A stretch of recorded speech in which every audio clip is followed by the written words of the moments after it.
یہ جو موقع آتے ہیں نا شب برات کے، شب قدر کے، یہ بنیادی طور پر اللہ تعالیٰ کی طرف سے دی ہوا موقع ہوتا ہے کہ چلو تمہیں چانس دیتے ہیں، پابندی کوئی نہیں، لیکن رب کی طرف سے نا موقع ملتا ہے، چلو تمہیں ایک موقع دیتے ہیں، چلو اپنے آپ کو کلیئر کر لو، تمہیں موقع دیتے ہیں۔ یا اللہ کیا کرے، کچھ بھی نہیں، آ کے نا سچے دل سے 2 رکعتیں پڑھ کے توبہ کرو، عرش کا مالک پچھلے سارے معاف کر دے گا۔ ان لوگوں کی باتوں پہ نہ جائیں جو بلا وجہ پریشان کرتے ہیں لوگوں کو۔ شب برات کا حوالہ بھی نہیں مل رہا، حالانکہ ترمذی شریف میں حدیث موجود ہے، سیاستہ کی روایت ہے ترمذی میں۔ پہلے کہتے ہیں سیاستہ سے دکھاؤ، جب سیاستہ سے مل گئی تو اب اور کدھر جانا ہے؟ اور ابن ماجہ میں موجود ہے مولا علی کی روایت، اور ذرا ترتیب دیکھیے گا، یہ ترمذی کی حدیث ہے، اور امام ترمذی نے تو پورا باب باندھا ہے 15ویں شعبان پر، پورا باب۔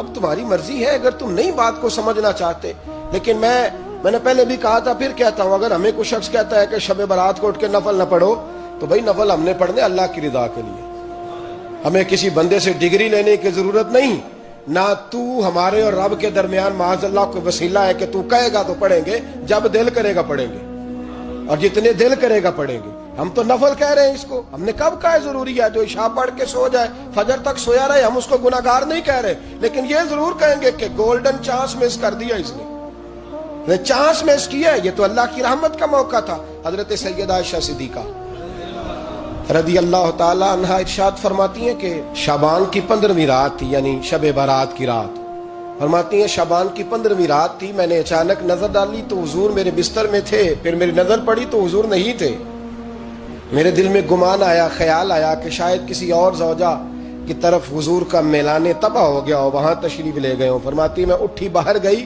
تو نبی کریم علیہ السلام جنت البقیع میں تھے، قریب ایک جگہ پہ حضور دعائیں مانگ رہے تھے۔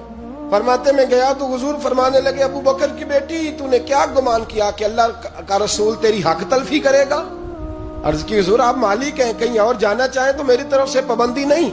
کہتی ہے وہاں کھڑے کھڑے میرے رسول کریم نے بیان فرمایا، یہ ترمذی کے لفظ ہیں، حضور نے فرمایا عائشہ یہ شعبان کی 15ویں رات ہے، مدینے میں سب سے زیادہ بکریاں بنو کلب کا قبیلہ پالتا تھا، فرمایا آج کی رات بنو کلب کے قبیلے کی بکریوں کی تعداد کے مطابق اللہ میری امت کے لوگوں کی بخشی فرما دے گا۔ یہ وہ رات ہے۔ جناب عائشہ صدیقہ رضی اللہ تعالی عنہ نے بات رات کو سنی تنہائی میں نبی پاک سے، رات کو تنہائی میں حضور سے سنی، سویرے جناب عائشہ نے کل امت کو بتائی۔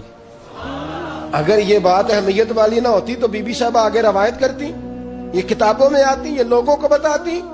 حضرت عائشہ نے روایت کیا، اور مولا علی شیر خدا نے تو کھل کے کہا، ابن ماجہ میں حضرت علی سے پیار کرنے والوں کے لیے الگ عنوان، مولا علی نے کھل کے فرمایا شعبان کی 15ویں رات کو رات عبادت کرنا اور سویرے روزہ رکھنا۔ حضرت علی کا لفظ بائی نہیں سیاستہ میں، رات کو روز عبادت کرنا، دن کو روزہ رکھنا۔ ویسے تو رب کریم ہر روز تہجد کے وقت پہلے آسمان پر نزول اجلال فرماتا ہے اور لوگوں کو فرماتا ہے کوئی بخشش مانگنے والا؟ کیا انداز ہے مولا علی شیر خدا حدیث روایت کرتے ہیں، رنگ کیا ہے؟ فرمایا باقی راتوں میں نا تھوڑا سا پیکج ہوتا ہے، تھوڑا سا آخری حصے میں رات کے شب برات کو نا رات چڑھتے ہی اللہ پہلے آسمان پر جو اس کی شان کے لائق ہے نزول اجلال فرماتا ہے، اور پہلا جملہ یہ فرماتا ہے کوئی معافی مانگنے والا؟ اللہ کرے آپ کو سمجھ آئے، یعنی معافی دینے والا کہہ رہا ہے چلو آؤ ادھر آؤ ذرا معافی مانگو، میں معاف کرنے آیا ہوں، مانگو معافی۔ ہے کوئی معافی مانگنے والا؟ معاف کر دیں گے۔ اور آپ فرماتے ہیں ہے کوئی رزق مانگنے والا؟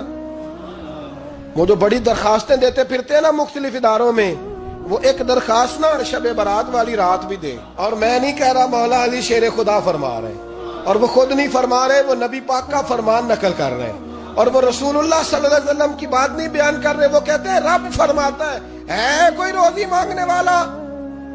سارے سیٹھوں نوابوں جاگیرداروں کے پاس جا کے تھک گئے ہو، ایک دن میرے کہنے پر، ایک رات، ایک دیہڑی ذرا شب برات والی لگا کے تو دیکھو۔ تو میرے رسول پاک علیہ السلام نے ہمیں یہ میسج دیا، پیغام دیا، فرمایا اس رات جو اولاد مانگے گا رب اسے بھی عطا فرمائے گا، اس رات جو اللہ سے بخشش مانگے گا اللہ اسے بھی دے گا، اس رات جو رب کریم سے عزت مانگے گا اللہ اسے بھی عطا کرے گا۔ شارحین نے لکھا اس رات جو رب سے پردہ پوشی مانگے گا اللہ اسے پردہ پوشی بھی عطا کرے. جو جنت کا سوالی ہوگا رب اپنے فضل سے عطا فرمائے. کوشش فرمائے. 10 محرم کو ہمارے ہاں لوگ جاتے ہیں قبرستان. وہ کسی حدیث سے ثابت نہیں، میں منع نہیں کر رہا، جائیں 9 محرم کو جائیں، 10 کو جائیں، 11 کو جائیں، 8 کو جائیں، سفر میں جائیں، ربیع الاول میں جائیں، قبرستان میں جب بھی جائیں، منع نہیں ہے. لیکن شب برات والی رات تو خود رسول کریم گئے ہیں نا قبرستان. اب جو بات میں نے سمجھانی ہے اس کو سمجھیں. نبی پاک کی والدہ کا مزار نہیں ہے وہاں جنت البقیع میں. حضور کے کو بھائی بہن، حضور کیا کرنے گئے؟ امت کی بخشش کے لیے گئے.